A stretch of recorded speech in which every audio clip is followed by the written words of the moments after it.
amigos, bem-vindos ao Gente que Fala, sempre ao vivo de meio-dia a 1 pela rádio Trianon, AM 740 São Paulo, Rádio Universal, AM 810 Santos, AltV, www.altv.com.br, com reapresentação 6 horas da tarde. Estamos também na TV Guarulhos, canal 20 UHF, canal 3 da NET em Guarulhos, 11h30 da noite.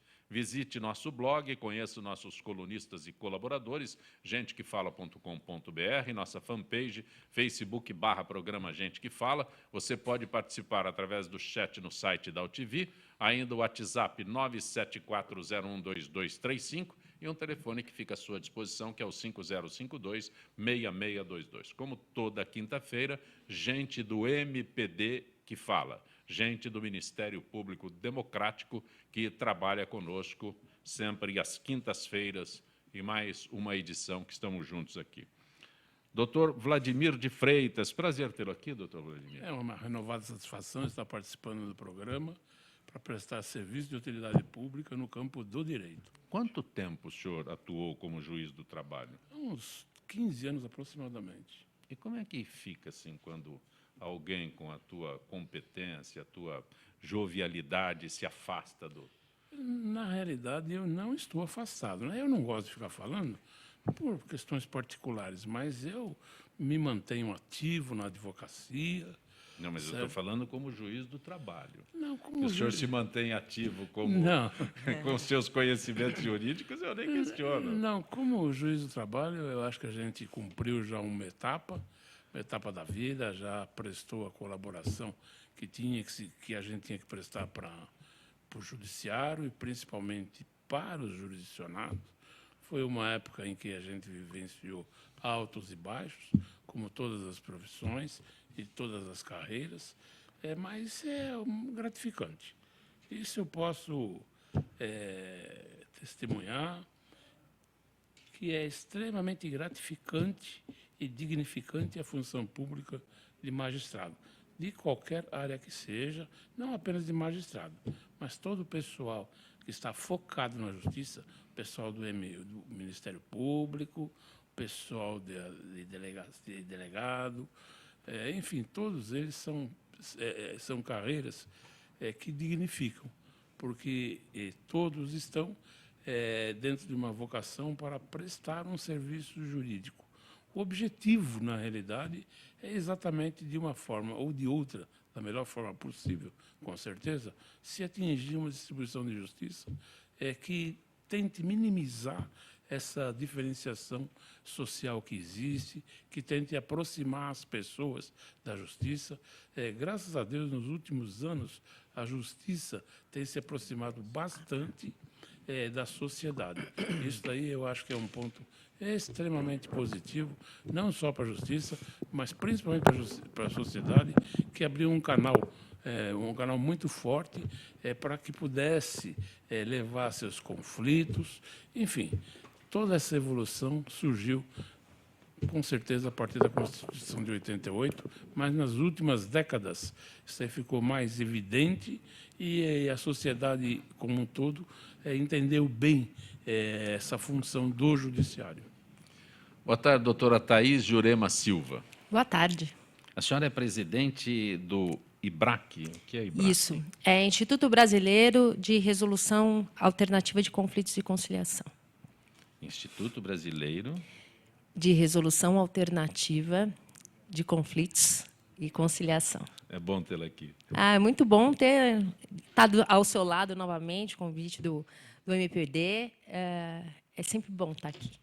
Representando o Ministério Público Democrático, o MPD, a promotora doutora Valderez Deusdete. Prazer tê-la aqui, doutora Valderez. Eu que agradeço a oportunidade de, mais uma vez, poder estar aqui representando o MPD e conversando com todos os presentes e, sobretudo, com os ouvintes que possam entender a finalidade e a perspectiva do Ministério Público Democrático. A companhia de leasing de plataformas de petróleo SBM Offshore, confirmou nesta semana que discussões com autoridades sobre a Petrobras estão em andamento, embora uma conclusão não tenha sido alcançada. A confirmação vem após o jornal O Globo noticiar que a empresa holandesa pagará 1 bilhão à Petrobras como parte de acordo de leniência a ser assinado nos próximos dias para resolver denúncia de corrupção. Doutora Valderez, doutor Vladimir, doutora Thaís, é um novo termo que entra agora no noticiário, que é a leniência. A leniência, com a lei que foi editada há 1 ano e meio, 2 anos, que deu ensejo à possibilidade desse combate à corrupção, inclusive inspirada em normas internacionais, trouxe a figura do acordo de leniência, que é justamente as empresas que tiveram o envolvimento, empresas estrangeiras que tiveram envolvimento fora do seu país, na corrupção, como foi o caso aqui no Brasil com a Petrobras, desta empresa holandesa. E qual é a grande questão? Após as tratativas, o pagamento de uma multa expressiva para que eles possam voltar, inclusive agora eles podem voltar a participar das licitações e das concorrências da Petrobras, porque antes, em razão além das sanções no país de origem, tem as sanções aqui no Brasil, de que impediam as empresas que se envolveram em corrupção, empresas estrangeiras que se envolveram em corrupção, em participar das licitações. O que constitui um prejuízo imenso, porque, na maioria das vezes, essas grandes empresas estrangeiras estão aqui para participar das licitações nos órgãos públicos para a construção das grandes obras. Então, acho que foi importante esse passo que foi dado, uma multa, e segundo eu li, não vi nada oficialmente, mas li pelos jornais, que a empresa já está liberada para participar das próximas concorrências de qualquer organismo público, porque já fez o acordo e vai pagar uma boa indenização para a Petrobras, onde foi que houve o desvio escandaloso do dinheiro público.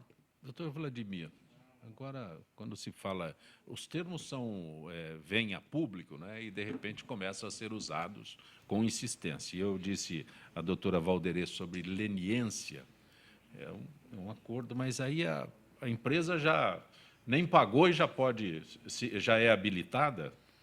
Eu acho que isso aí, em primeiro lugar, tem que ser homologado. Deve ser sacramentado esse acordo depois de ser... Mas a colocação da doutora Valderez é correta. Anunciou que vai pagar e já é beneficiada por este acordo de leniência. Sim, Só um parênteses, eles fizeram o acordo de leniência. Sim, sim. Segundo eu li pela imprensa. Sim, então, em se realizando esse acordo, como já está realizado, evidentemente, aqueles gravames que pesam sobre a relação com essa empresa multinacional holandesa, eles ficam afastados. Ou seja, a empresa pode, normalmente, então, participar de concorrências públicas. E, aliás, segundo está noticiando a mídia, uma parte desse dinheiro aí vai ser resgatada, inclusive, em prestação de serviços naquela área em que a empresa é especializada, que me parece que são plataformas submarinas, essas coisas todas. Tá? Então, isso aí já é uma parte. Isso aí significa o quê? A imprensa não está esclarecendo e eu também não tive elementos de pesquisar. Se essas plataformas, aí, esses 30% que sejam, nesses termos, se referem a novos negócios ou se são negócios que ainda estão pendentes. Acredito eu, pelo contexto que se trata de negócios vindouros. E isso daí significa exatamente a sinalização nessa direção, de que essa empresa aí, participando desse acordo de leniência, ela já fica habilitada a concorrer em outros certames que a Petrobras e, eventualmente, outras empresas nacionais abram para qualquer tipo de serviço na área de sua especialização. Doutora Thaís? Na verdade, eu acho que é bem importante a questão do acordo de leniência, em virtude do impacto social que isso causa. Então, simplesmente afastar a empresa que está investindo no país tem um impacto social com empregos. A gente sabe que a Petrobras teve uma demissão muito grande em virtude dessa situação. E existem algumas cidades que vivem de obras da Petrobras, né? Então, afastar exclusivamente a atividade da empresa que está investindo é realmente complicado. Não estaria, de fato, cumprindo o que a própria lei anticorrupção determina, né?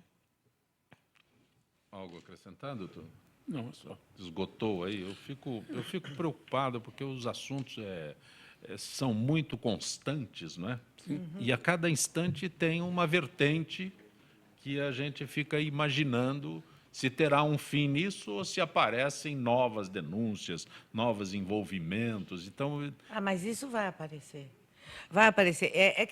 Essas questões são novas na nossa cultura jurídica e acho que constitui um avanço essa lei, até sancionada pela própria presidente Dilma, dos itens que concebe o acordo de leniência. Acho que foi um avanço para nós, porque, como a doutora Thais diz, não é a solução mais adequada, é a punição e a expulsão da empresa do país, ou a proibição.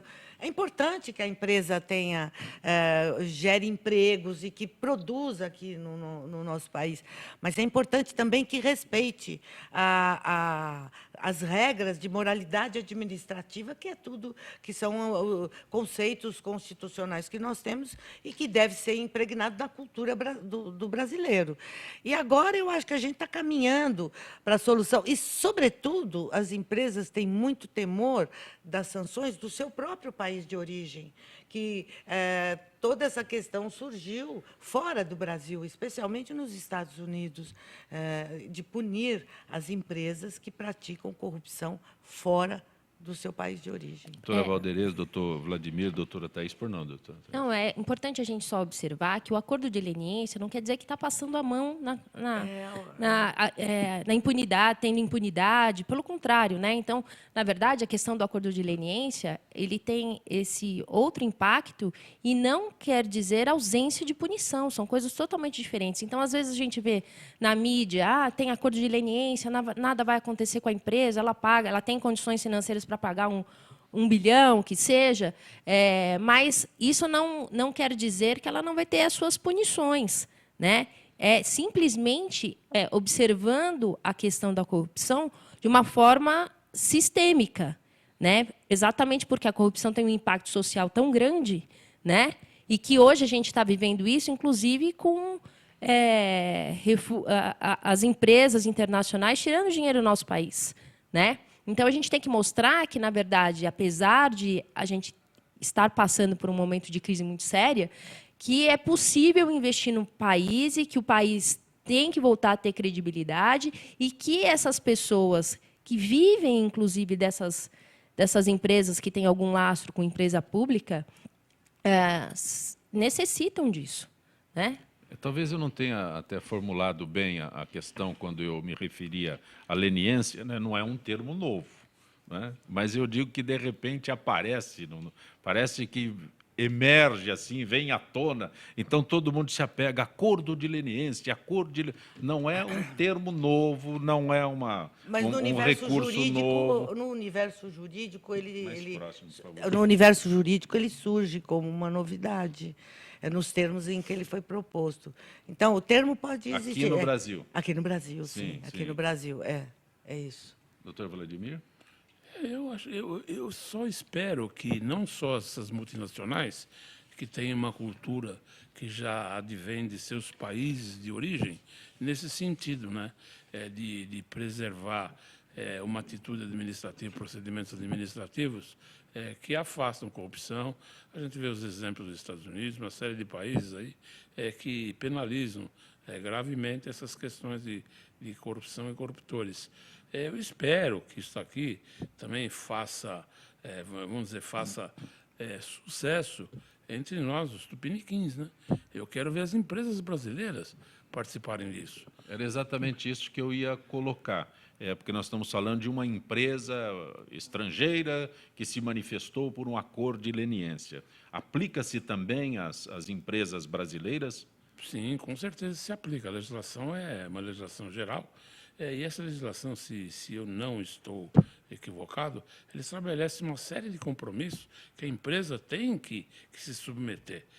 Compromissos de procedimentos administrativos, de posturas, enfim, é uma regração bastante específica, e o Ministério Público e a Procuradoria tomam muito cuidado para fechar esse tipo de acordo, para que exatamente sejam respeitados. Me parece que o importante do acordo de leniência não seria exatamente apenas o acordo em si. O acordo é, vamos dizer, uma gota d'água nesse oceano. O importante é que isso aí estabeleça uma cultura, principalmente no nosso meio, de que não se pratique mais corrupção. Eu sei que isso aí é uma sonhar, tentação, doutor Vladimir. É sonhar isso muito. É uma tentação, a corrupção é uma tentação. Então, eu vou fazer, conclamar as pessoas que estão envolvidas nisso. Por favor, vamos resguardar o nosso país. A sociedade precisa disso. Um amigo que diz, eu sou absolutamente honesto por falta de oportunidade. Então, a oportunidade aflora, o ser humano, para resistir, é muito difícil. Onde tem poder. E a cultura do povo brasileiro é uma cultura de pequenos delitos. Porque muitas pessoas... É um grande delito. Mas impregna na cultura. Sim. De pagar o guarda para não receber multa, de pegar recibo de médico, dentista, não pegar para ter a consulta mais barata. Então, há uma cultura...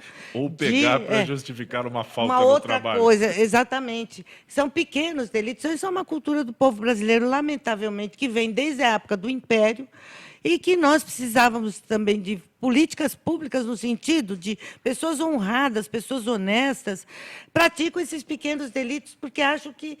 Mas o pequeno, ele tem um conceito de transgressão, é uma questão de tamanho e de oportunidade, e isso a gente tem que combater. É a questão da aceitação social, né? Assim, a tolerância social. Eu sempre falo para os meus alunos que a gente vê essa questão de impacto da Petrobras e etc., né, porque envolve muito dinheiro, mas eu acredito que a corrupção começa lá no nosso dia a dia. Então, as pessoas elas vão deixando com que aquilo se torne algo normal e até falam como se fosse se vangloriando de uma situação ruim. Né? Então, a gente efetivamente tem que ter uma mudança cultural e que eu acredito que tem que ser através de projetos sociais lá nos pequenininhos. Eu brinco, falo que com os meus filhos, tenho 2 filhos pequenos, que deveria estar lá, porque eles ainda não têm essa maldade. Né? Então, depois que isso já incorpora, é mais difícil de mudar. Né? É isso mesmo. Doutor Vladimir é juiz do trabalho, a doutora Valderez é promotora, e a doutora Thaís é advogada. Então, eu pergunto diretamente... pergunto diretamente à senhora, mas extensivo também aos outros dois, sobre as alterações no Código de Defesa do Consumidor. São benéficas, não muda nada, porque, de repente, se altera para nada. Então, na verdade, o que acontece eu acredito que a gente tem norma demais para disciplina de menos. Né? É complicado porque... Vai se juntando um monte de... É comprovado, nós temos um dos melhores códigos de defesa do consumidor do mundo, né? Mas isso não reflete na observação do que já está lá. Né? Então, até quando a gente fala, não, tem que se adequar, por exemplo, a esse mundo cibernético, né? A gente está falando de interpretação da norma, diferente da área penal, né? A gente está falando de norma aberta, sujeita à interpretação. E eu acho que quanto mais restrita é a norma, menos adequada ela pode ser no futuro. Então, eu, particularmente, acho que essas inovações do Código não terão tanto impacto que buscam ter. Né? Então, quando a gente fala, por exemplo, do superendividamento, né, que é uma teoria de um professor português da Universidade de Coimbra, que há muito vem falando a respeito disso, se você observar pelo que já consta no código hoje, já é possível a aplicação com relação a esse entendimento. Né? Até porque o consumidor é tido como hipossuficiente. Né? Mas, então, eu acredito que simplesmente mudar a lei não vai ter grande impacto. A gente, na verdade, é uma questão cultural do nosso país, essa questão de mudar a lei, mudar a lei, mudar a lei, mudar a lei, mudar a lei, que as pessoas ficam sem saber o que seguir, né? Então, é interessante que a gente tenha uma Constituição Federal, por exemplo, né, com muitos artigos, que é raro nos outros países, né? Tirando, inclusive, o que é a essência que deveria ter de Constituição Federal, você tem uma parte que é a essência, o resto que é sujeito a emendas constitucionais constantes, né? E a mesma coisa acontece aqui no caso do Código de Defesa do Consumidor. Alguns artigos que eles buscam mudar, eu acho até que tem alguma razão de ser, mas, no todo, eu particularmente acredito que é desnecessário. O Código... Pois não, pois não. Não, o Código de Defesa do Consumidor, que ela... Maldade com o Não, pode doutor fazer, Vladimir. por favor. Fique à vontade. Então, por hora, estou liberado da maldade. Não, eu só queria fazer uma pequena observação sobre o que nós falávamos há pouco, a respeito da cultura do brasileiro. O Código de Defesa do Consumidor é um exemplo claro, que, como ela disse, é um dos códigos mais avançados do mundo, é um exemplo claro de como foi mudando a mentalidade do brasileiro com relação com as relações de consumo. Antigamente não existia nenhum direito, que, como a gente via nos Estados Unidos, que o consumidor tinha todo o direito de trocar aquilo. Não existia nada disso. O consumidor era tratado realmente como um hipossuficiente. Hoje em dia, a cultura de uma nova concepção impregnou mesmo no espírito. E a gente percebe que a legislação trouxe uma alteração da cultura, essa legislação. É uma demonstração de algumas atividades que nós podemos ter, alguns caminhos que nós podemos buscar para mudar a cultura do brasileiro no que diz respeito à corrupção. As relações de consumo mudaram sensivelmente com esses 12, 15 anos de relação de consumo, Código do Consumidor. Qualquer estabelecimento comercial, porque é obrigado por lei, está lá o Código do Consumidor. A troca, hoje em dia, ninguém mais questiona se você pode trocar ou se não pode trocar. Enfim, essas alterações, eu não vou comentar sobre elas, porque eu não as conheço, eu não li quais são as alterações. Aquilo que diz respeito ao mundo virtual tem que vir mesmo legislação, porque a internet e as relações pela internet são coisas novas, e que ainda o direito não abrangeu todas as relações que se estabelecem, inclusive na área criminal, difamação, se é lei de imprensa, se não é lei... Enfim, eu acho que isso tem que ser. Mas os artigos em si, eu não conheço, então eu não vou... Não há necessidade de todos esses detalhes, pormenores sobre os artigos, as alterações. Mas, doutor Vladimir, sabe, eu acho muito difícil a aplicabilidade no Brasil. Eu, com competência, com toda a tua competência na tua trajetória, eu, como cidadão, né, eu vejo dificuldade quando se anuncia, atualizou-se o Código de Defesa do Consumidor. Aí, onde eu sou beneficiado? Eu tenho uma dificuldade muito grande para usar a lei. Esse é o detalhe. Mas me parece que no campo das relações físicas, a coisa funciona mais ou menos de outro jeito. É intuitivo para as pessoas que muitas das mudanças já fazem parte de reclamos anteriores dos consumidores. Os consumidores já reclamavam de determinada postura por experiências próprias. Vamos dizer, um negócio mal desencadeado, mal encetado e mal finalizado numa compra e venda de qualquer tipo de produto físico, essas coisas todas, você já havia um certo universo. Antes do código, como já foi bem colocado, o que não havia era um respaldo.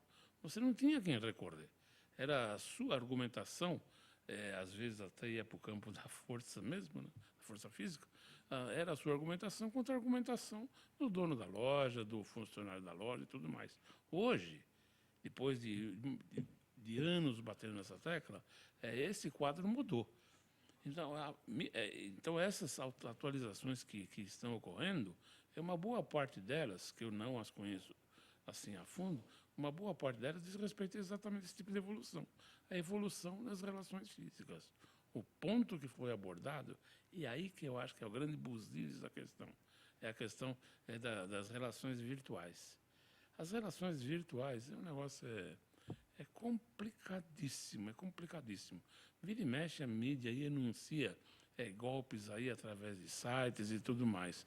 Para o cidadão comum, certo, fazer determinada negociação pela internet e tudo, não basta apenas ter aquele cadeadozinho que significaria segurança naquele site. Não basta isso. O que o cidadão precisava ter é uma forma fácil e ágil de conferir se aquela segurança efetivamente corresponde à realidade. É isso daí que precisa abrir esse horizonte, para dar, para o lado do consumidor, é uma sensação de que ele está num site seguro. Porque esses sites que partem para essas falcatruas também utilizam todas essas coisas. Não, os caras são bons, os caras são bons. Então, a internet propicia tudo isso Não. daí. Mas aí eu acho que já entra no direito penal, porque se pratica a falcatrua, já não entra mais relações de consumo. Aí entraria um tipo de golpe criminal que eles dão para pegar os dados da pessoa. Então, as relações de consumo, acredito que elas devem se dar no âmbito da licitude. Então, uma compra pela internet, por exemplo, de lojas lícitas, nós temos o direito, que era inimaginável antes, de uma troca sem nenhuma satisfação em 7 dias após a compra. Imagina, antigamente você precisava ajoelhar, implorar, dizer que não funciona, que tinha que dar alguma coisa. Então, houve uma evolução nesse sentido. Agora, com relação às relações que se estabelece na internet, no mundo virtual, é bem complicado mesmo. Mas É eu uma acredito. tentação. Aí a Mas gente fica tirando entusiasmado, né? a questão da tentação, eu acho que o maior problema é a fiscalização e a devida punição. Porque, por exemplo, nós temos hoje quem bate recorde em reclamação judicial, que abarrota o Poder Judiciário, são as companhias de telefonia. Né? Então, as companhias de telefonia, que sanção que tem do poder público administrativamente para que isso não ocorra? É recorrente. Então, eu acho que criar novas leis não vai adiantar. Eu acho que o problema é de fiscalização, é de devida punição do que já está lá. Né? Eu tenho uma colega que trabalhou durante muitos anos no escritório de advocacia que cuidava só de empresa aérea. O que eles faziam? Não, teve overbooking. Então, eu tiro o brasileiro, né, e deixo, por exemplo, um americano dentro do voo, porque eu sei que a penalidade nos Estados Unidos vai ser muito maior do que no Brasil. Então, quer dizer, isso é falta de fiscalização, não é falta de lei. Lei a gente já tem. Então, ficar criando novas leis para mostrar para o povo que a gente está mudando é ridículo até, desculpa, mas falar para o povo, olha, nós estamos fazendo a diferença. E, na verdade, a diferença se faz com fiscalização e punição, é muito diferente. Como toda quinta-feira, a participação da Associação dos Funcionários Públicos do Estado de São Paulo, Gisele Souza, do setor de eventos da FIPESP. Boa tarde. Boa tarde, Zancopé, e boa tarde a todos os debatedores e ouvintes do Gente que Fala. Gisele, dormir bem para se ter melhor qualidade de vida. Uma boa noite de sono tem papel fundamental em nosso comportamento no dia a dia, porque é durante o sono que o cérebro se reorganiza, retendo informações importantes e jogando fora o que não interessa. E durante essa faxina cerebral que o corpo relaxa e descansa, mantém todo o organismo estável, além de nos tornar até 3 anos mais jovens. Eu acho que 3 anos é pouco, mas muita gente tem dificuldade de chegar ao sono profundo. Algumas dicas que possam ajudar, Gisele. Sim, Zancopé. De acordo com o médico especialista em neurologia da USP, Leandro Teles, o maior sincronizador dos ritmos biológicos é o hábito à rotina. É importante que se vá para a cama em horários regulares todos os dias. Se puder manter o mesmo padrão, inclusive nos fins de semana e feriados, fica ainda mais fácil para o cérebro se adaptar ao ciclo determinado. Mas, Gisele, o ambiente influencia?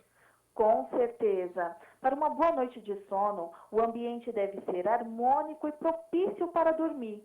Um quarto precisa estar decorado com leveza, baixa iluminação, de preferência indireta, colchão e travesseiros adequados e controle de som e temperatura.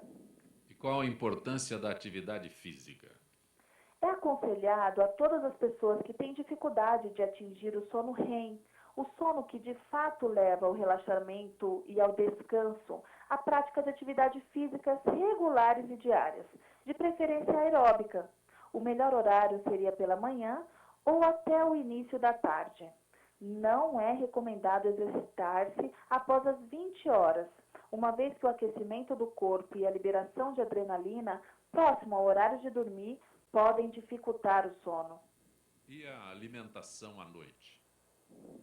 A indicação do neurologista Leandro Teles é que faça uma dieta balanceada durante o dia e uma alimentação mais leve à noite, evitando excessos após as 20 horas, dando preferência a alimentos de fácil digestão. É importante evitar também substâncias estimulantes, como as que contêm cafeína, pelo menos 3 horas antes de se deitar. Para quem sofre de insônia e precisa de mais informações, acesse o site www.leandroteles.com.br. Gisele, agradeço mais uma vez tua gentileza com o nosso Gente que Fala. Um abraço, Gisele. Um abraço, boa tarde a todos. A nossa parceria com a FIPESP retornará na terça-feira. E Gente que Fala retornará em instantes.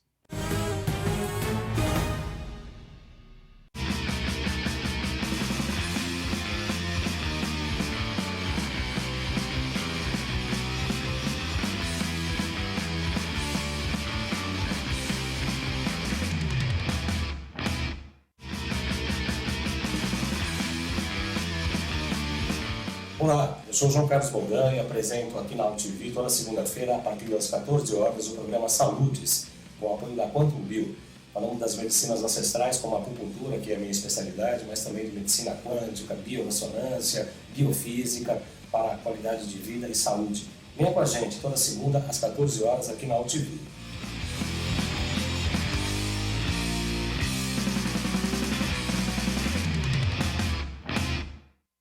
E assim, eu não sabia quase nada. Não sabia ler nem escrever. Se me perguntasse alguma coisa de matemática, eu ficava... Assim, eu me sentia muito atrasado. Entrei no Acelera, aprendi a ler, a escrever, um bocado de coisa.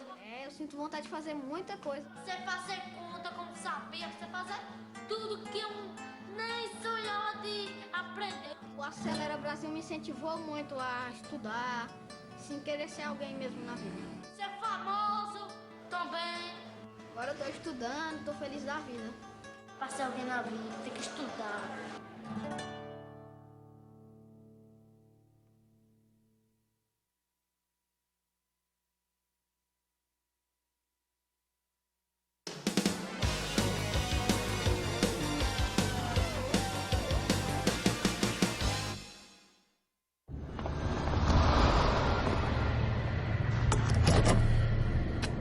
Atenção, este veículo está sendo roubado.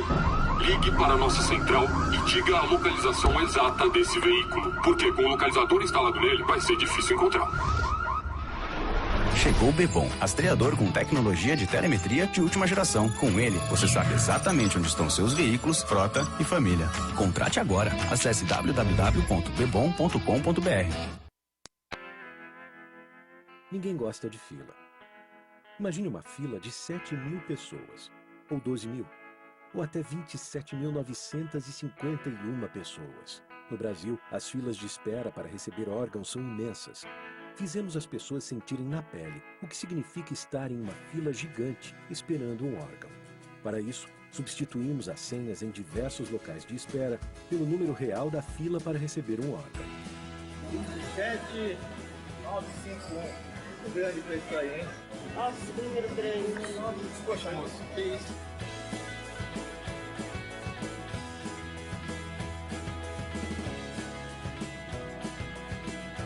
Rim, fígado, córnea, pâncreas e muitos outros. Essa seria a sua posição se você estivesse na fila para receber um órgão. 19.393? Esperar, porque aqui tá cedo. Vai demorar um pouco para eu ser atendida. Se fosse 27.000, eu ia esperar. Bacana, legal isso aí, a doação de órgãos. Atitude muito boa. A cabeça foi para outro lugar agora. É muito legal, você faz se sentir do outro lado. Sou, mas depois dessa aí dá até pra pensar em ser, né, meu? Evite filas. Doe órgãos.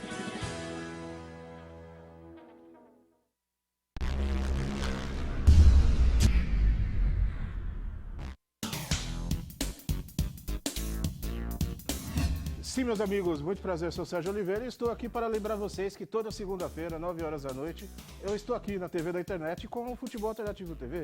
Sim, Série D, Série C, Copas Estaduais, as divisões de acesso, tudo aquilo que nenhum outro programa esportivo fala, tem a coragem, a capacidade de falar, nós falamos aqui na TV. Toda segunda, 9 horas da noite, só aqui na TV da internet.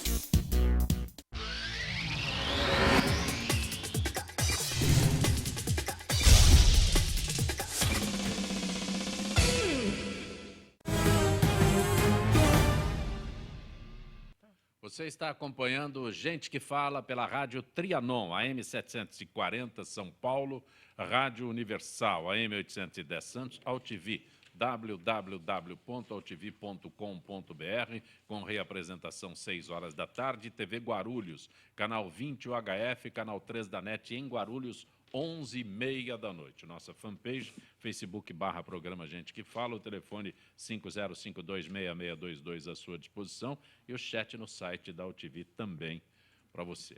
O juiz do trabalho, Dr. Vladimir de Freitas, a promotora doutora Valderez Deusdete, que é integrante do Ministério Público Democrático, toda quinta-feira o nosso Gente que Fala, gente do MPD que fala, e também a advogada Thaís Jurema Silva.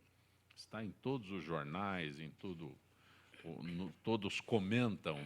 Ontem, o Tribunal de Contas da União rejeitou por unanimidade as contas da presidente Dilma. Então, existe uma série de comentários sobre o parecer que foi emitido ontem do Tribunal de Contas, então já se fala num monte de consequências, em várias consequências sobre tudo o que aconteceu por este parecer rejeitando as contas da presidente Dilma. Doutor Vladimir, doutora Valderez, doutora Thaís, o parecer do Tribunal de Contas da União rejeitando as contas da presidente Dilma. Eu começaria dizendo que o parecer, pelo seu caráter técnico, estritamente técnico, ele foi apreciado, as contas foram apreciadas por pessoal técnico, essas coisas todas, afasta o aspecto político. Afasta o aspecto político e torna a caracterização de responsabilidade da presidente muito mais direta e mais, vamos dizer, pontual. Então, sob esse aspecto aí, me parece que o pronunciamento do Tribunal de Contas da União, ele fecha essa questão. Eu estou dizendo nesse sentido, fecha a questão, porque, claro, isso aí não vai se judicializar, porque se houver algum desdobramento disso aí, a sociedade aguarda nesse sentido. Se houver desdobramento, é claro que isso aí será um julgamento político pelo Congresso Nacional. Então, se afastará isso daí. Mas o que me ocorre, assim, dentro de um campo de judicialização, que não será o caso, e insisto nesse aspecto, seria que uma eventual perícia contábil, perícia técnica, qualquer coisa nesse sentido, não teria muito sentido. Eu estou apenas lembrando que alguém pode ficar cogitando. Bom, ela não pode questionar isso daí. Pode questionar dentro do âmbito do TCU. E ela já fez isso aí. Ela teve a sua oportunidade de dar as explicações, porque, no caso, não é contestar aquilo que foi feito, é explicar por que foi feito daquele jeito e por que contrariu a legislação. E, nesse sentido aí, as explicações não foram adequadas e foram rejeitadas. Eu tive vendo esses dias aí que são vários itens, e os itens, efetivamente, fica assim, difícil. Essa história de ficar jogando a culpa no passado, que fizeram isso, que fazem tudo, isso aí não resolve nada. O que a gente precisa ter, num determinado momento político, determinado momento histórico, digo eu, em que as coisas mudem de rumo nessa nação. E as coisas parecem que estão mudando de rumo na nação. O povo começa a sentir, a sociedade começa a sentir que existe uma luz no fim desse túnel. Eu não estou querendo apregoar, vamos dizer, decantar nenhuma consequência, como aí os opositores dizem, em estilo de impedimento. Não, não é esse o ponto. O ponto é o avanço que a sociedade está conseguindo. É que uma decisão técnica seja encarada no aspecto técnico. E, a partir daí, se deu desdobramento político. No campo político, as consequências serão outras completamente diferentes.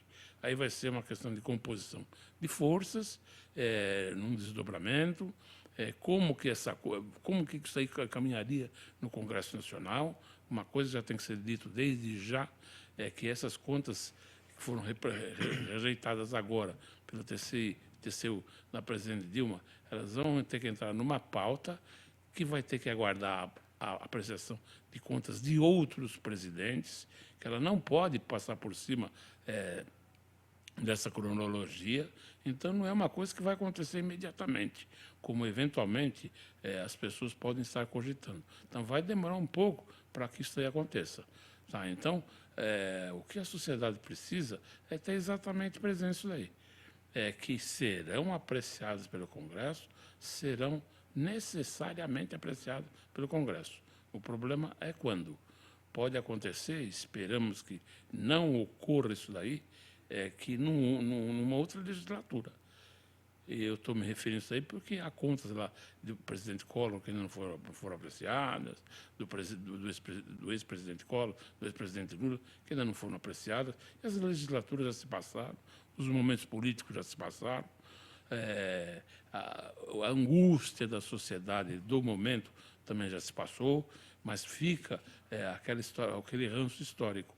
Então, o que eu estou querendo enfatizar é que essas contas vão ser apreciadas. E, nesse aspecto técnico, estritamente técnico, eu acho que fica difícil o Congresso Nacional não dar uma resposta adequada para a sociedade. Uma resposta que seja em que sentido for, mas que seja uma resposta fundamentada, e não apenas pelo caráter político, aquele caráter permeado de conchavos, de acertos de cargo, essas coisas todas. Mesmo porque a gente sabe que muitos dos políticos que estão hoje lá no Congresso, todos eles estão envolvidos de uma forma ou de outra com essas questões de corrupção, tudo. Então fica um emaranhado bastante complicado hoje para se deliberar a respeito disso. A gente sabe que aquele jogo político lá, ele fatalmente vai acontecer. Esperamos nós, espero ser o portador da sociedade nesse sentido e nesse momento, nesse canal de comunicação, esperamos que essas contas sejam apreciadas pelo Congresso de uma forma adequada, que dê uma resposta para a sociedade. Esqueçam-se dos discursos que foram feitos no sentido de ganhou na urna ou não ganhou na urna. Essas coisas têm que ficar tudo superadas. Isso aí tudo tem que ficar superado, e nós estamos num campo técnico. Como está acontecendo em relação à presidente Dilma, poderia estar acontecendo em relação a ser um presidente de um partido de oposição, e o meu enfoque seria no mesmo sentido. Não é uma questão de sectarismo, é uma questão de postura. Então, essa postura tem que ser nesse sentido. Que ocorra o julgamento de uma forma equânime e que atenda à sociedade, ao clamor da sociedade. Doutora Valdiressa?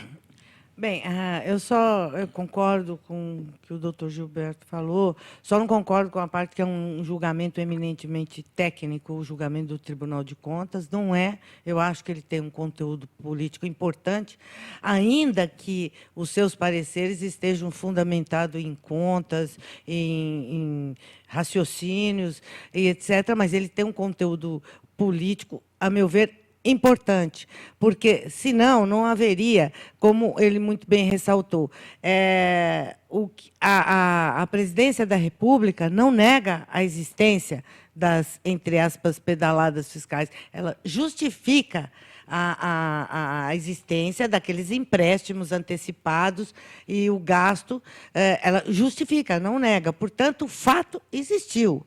Então, o tribunal poderia aceitar ou não as suas explicações. Então, eu acho que tem um componente político da interpretação que se faz. Haja vista que, antes disso, o próprio Planalto quis afastar o relator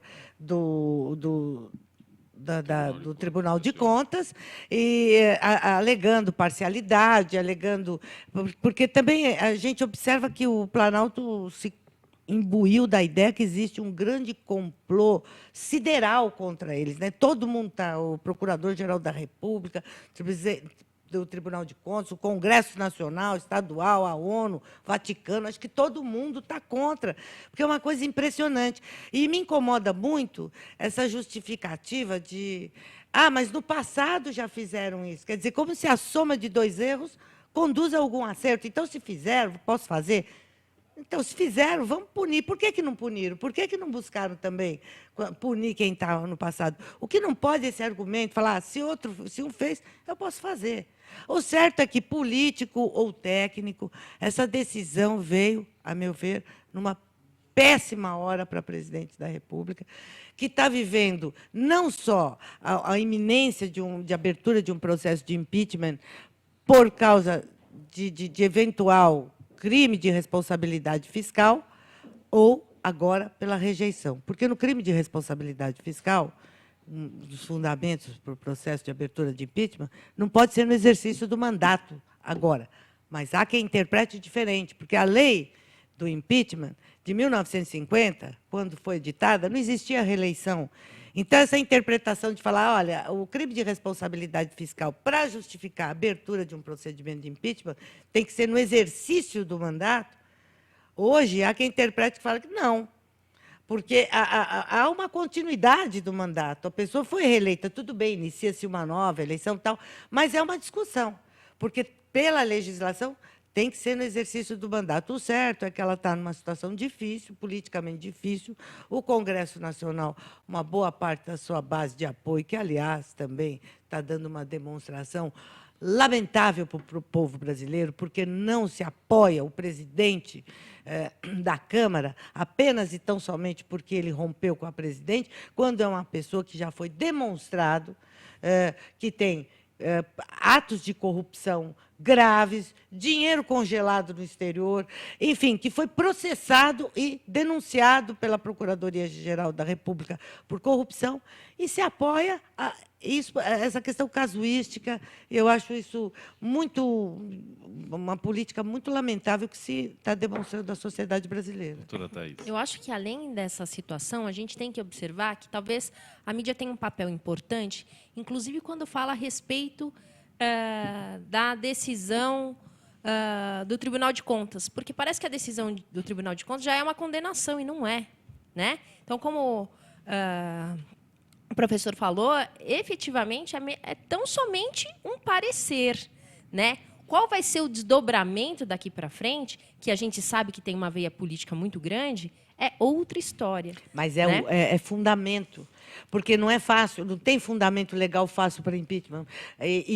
A rejeição do Tribunal de Contas e o crime de responsabilidade fiscal, a rejeição é um fundamento. Por isso, a importância... Não, é importante, sem sombra de dúvida, mas a mensagem que traz, quando você lê um jornal, por exemplo, parece que ela já está condenada. E não é assim. Mas é um caminho... Não é? Pode servir de prova para uma futura condenação, não é? Mas não é que amanhã vai ter o impeachment, não é?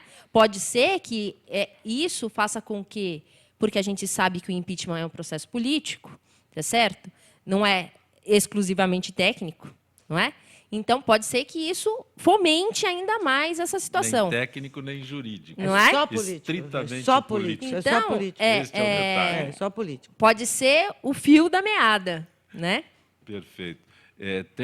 Onde eu vejo as entrevistas feitas, não tem a identificação, mas se você acessar o gentequefala.com.br, você encontrará os programas todos lá que nós apresentamos aqui através da UTV. Denison, gostei do projeto, acho que é do Código de Defesa do Consumidor. Vejo que as empresas precisam vender e driblar os problemas da economia, mas sem exageros e maldade para o consumidor. Afinal, qualquer forma famigerada de usurpação de poder do conhecimento em face ao menos conhecedor torna-se abusiva e maldosa. É Denison, que está participando conosco. Alessandra do Belém. Doutor Vladimir, por que um julgamento de causa trabalhista demora tanto? A Alessandra diz que tem um processo há mais de 8 anos rolando, a sentença já tem mais de 6 anos. Como pode isso? Não consigo entender. A sentença já foi... O problema da longa de tramitação não é um problema exclusivamente trabalhista. É um problema que atinge o judiciário como um todo. Isso aí decorre principalmente de quem é o maior cliente do judiciário. O maior cliente do judiciário é o Estado. O Estado é o maior cliente do judiciário, ele que atravanca tudo. Enfim, essa coisa complica muito. Na Justiça do Trabalho, há alguns anos, houve uma modificação na legislação em que se introduziu também o Estado pela figura, pela presença obrigatória do INSS para fiscalizar as contribuições previdenciárias, as coisas todas.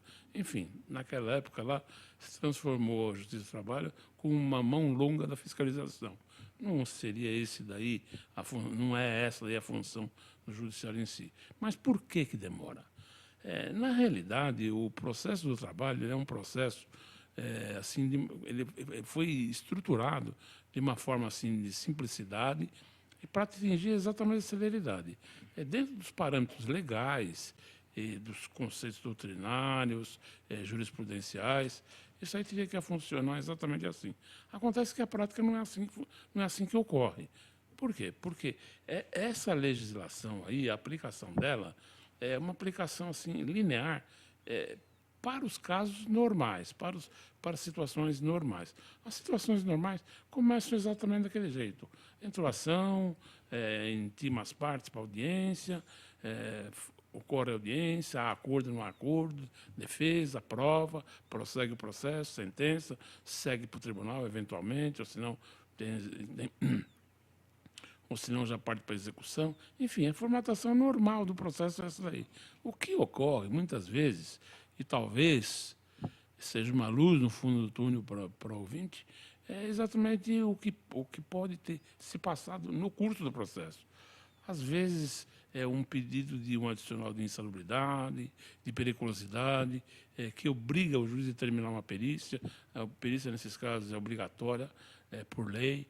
Então, isso daí, de uma forma ou de outra, acaba delongando a vida útil do processo. Começa a demorar um pouco. E existem também, dentro dos processos, todos que estão na área do direito, a gente sabe muito bem isso daí. Às vezes ocorre uma determinada nulidade num processo, e essa nulidade sempre é boa, dentro da minha ótica, para uma das partes. Não beneficia as duas. Eu sempre procurei atuar nesse sentido, afastar tudo quanto é nulidade, para não provocar prejuízo. Mas a gente sabe que a questão da nulidade é uma questão que prejudica muito. Eu conheço casos em processo que está rodando na Justiça do Trabalho há mais de 30, 40 anos. Exatamente por quê? Porque ocorre uma determinada nulidade, a nulidade é levada via recursos para o Tribunal de São Paulo, o Tribunal de Brasília, o TST em Brasília, há situações que vão até o Supremo, depois começa tudo de novo e volta à tona aquela mesma... O senhor está deixando a Alessandra apavorada, ela já está infelizmente... preocupada com os 8 anos, 6 anos de sentença. Mas infelizmente... O senhor falou em 30? Mas espero que o caso dela não chegue a isso daí. Não, e o pior é que ela ainda pode ganhar e não levar, né? Aí é que é a perversidade do processo em si, não é só o processo de trabalho. O processo de trabalho ele é mais característico nesse sentido, da perversidade na execução. Para o ouvinte ficar um pouco mais calma... Depois, por favor. Esse prazo que o seu processo está aí, 8 anos, é um prazo que já está saindo do normal. Então, deve ter acontecido alguma coisa. Que um prazo razoável para um processo tramitar, antes do processo judicial eletrônico, seria aproximadamente 3, 4 anos. Agora, com o processo judicial eletrônico, a coisa é mais rápida. Tá, então, esse daí já deve estar algum incidente aí. Procure seu advogado para ele esclarecer. Mas o problema todo não é ganhar o processo... Deixa ela mais assustada, Vladimir. Mas a gente é obrigado a alertar o ouvinte, a sociedade em geral, o jurisdicionado, exatamente nesse sentido. Não é criar terror, mas é esclarecer como é que funciona. O gravame do processo do trabalho, sei que é o ponto um ponto crucial. Eu diria que é exatamente esclarecer como não funciona, doutor Vladimir. Não é. Para ir... Porque se demora a ansiedade de quem tem uma situação dessa, né? Mas imagina que vai acelerar tudo. Não, mas para obviar essas questões Sim, aí, para atalhar, existem mecanismos que um advogado mais experiente ele tem que adotar. Por exemplo, sabe a sentença de primeira sentença? O que ele tem que fazer? Não basta ficar recorrendo, esperar que a outra parte recorra. Ele já tem que começar com uma execução provisória. Porque ele já começa a transformar o que foi dito na sentença em termos pecuniários em valores. E, num determinado momento, nessa execução provisória, esses valores vão ficar aprisionados, vão ser penhorados, haverá penhora, bloqueio online de contas bancárias, e esse dinheiro ficará à disposição do juízo. Perfeito. Pouco importa que o processo depois prossiga por mais 8 anos. Eu aqui defendendo o advogado dela, que eu nem conheço, mas a gente tem esse problema, né? Porque às vezes a gente ganha e não leva. Né? É claro, tem a questão da execução provisória na esfera trabalhista. Ao contrário da esfera civil, ela é benéfica para o trabalhador, porque não tem a questão da desconsideração da personalidade jurídica, os sócios são devedores solidários, né? Mas a gente tem a questão também de encontrar bens. Né? Então, às vezes, está demorando tanto, não é porque o advogado não agiu com prudência, né? Não fez as diligências necessárias, entrou com pedido de execução provisória, sim, porque todos os bens foram esvaziados, porque a gente tem isso também, né? Então, perfeito. Esse é um outro problema. Desculpa, eu imagino que seja Rodolfo do Rio de Janeiro, se o TCU dá parecer e o Congresso faz o que quer, elimine o TCU para cortar gastos, diz o Rodolfo do Rio de Janeiro. Temos mensagem da Selma também, o governo tem maioria no Congresso, sempre terá contas aprovadas. Doutor Vladimir de Freitas, é sempre gratificante tê-lo aqui no nosso Gente que Fala. Grato. Muito bom. Eu que fico contente de estar aqui, me disponho a comparecer outras vezes, porque é extremamente gratificante a gente conseguir transmitir algumas informações para o jurisdicionado, para a sociedade em geral, enfim, tentar informar mais as pessoas e a sociedade em geral. Fico à disposição. Doutora Thaís Jurema Silva, grato por ter vindo ao nosso Gente que Fala. Eu que agradeço mais uma vez pelo convite, também fico à disposição. É muito bom participar, especialmente com nobres colegas, né? E ter a oportunidade de a gente trazer mais informação para a população. Doutora Valderez Deusdete, do Ministério Público Democrático, agradeço a possibilidade, a presença da senhora e a possibilidade desta parceria com Gente que Fala. A nós do MPD, e eu quero agradecer, em nome do MPD, essa parceria e a oportunidade de interagir com uma bancada tão especial, como foi mencionada, e, sobretudo, com o nosso líder apresentador aqui, que conduz as entrevistas e as matérias com tanta habilidade, justamente na perspectiva de nós trazermos a população para compreender os reais problemas da sociedade brasileira. Gente que Fala tem a direção-geral do jornalista Fausto Camunha, a diretora de produção Zenilda Salvato, redação Raela Brandão Pedro Schiavon, na pauta José Carlos Sicarelli, produção cultural Ricardo Godoy, na rádio Trianon Berebenê, Cléo Rodrigues, Neildo Neres, Ricardo Valim, na direção da UTV Alberto Luquete, na técnica James Eduardo, Marcelo Fontan, Sérgio Oliveira e Iago Matsumoto. Estaremos de volta amanhã, meio-dia. Gratos, até lá. Não tinha o nome do